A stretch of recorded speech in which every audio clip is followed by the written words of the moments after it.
To the another topic, that is the similarities between the Coulomb's law and biot law.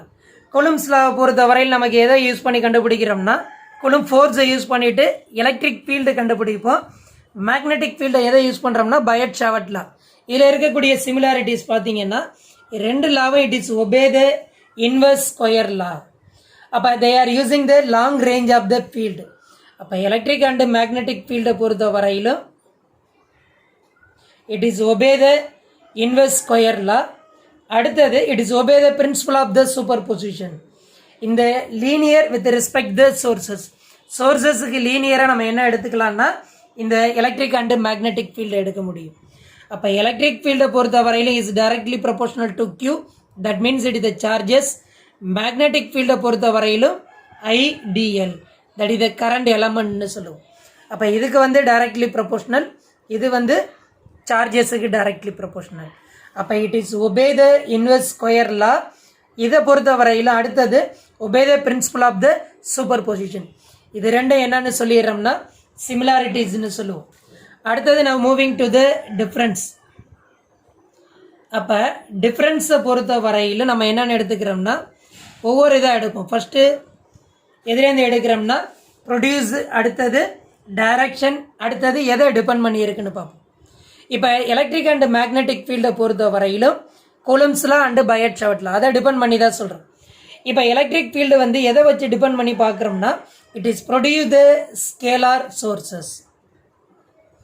ஒரு scalar சோர்ஸ்லேருந்து எதை produce பண்ணுறேன்னா electric ஃபீல்டை produce பண்ணுறேன். That means it இது charges எடுத்துக்கிறேன். கியூங்கிறது சார்ஜஸ், இட் இது ஸ்கேலார்.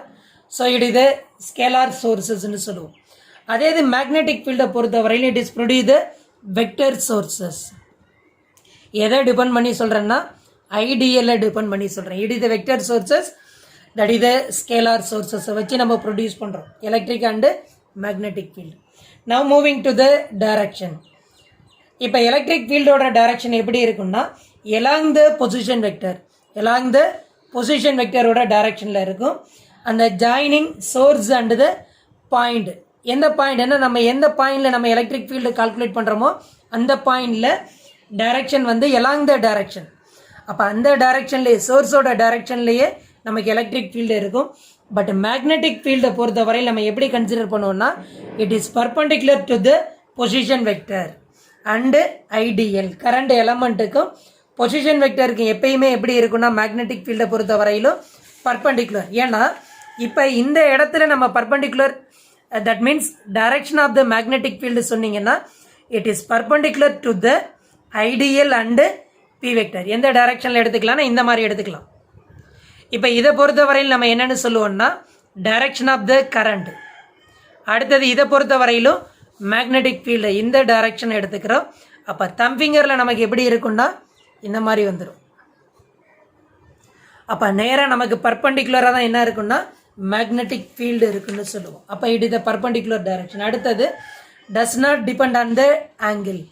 ஆங்கிளை டிபெண்ட் பண்ணி எலக்ட்ரிக் ஃபீல்டு இருக்காது.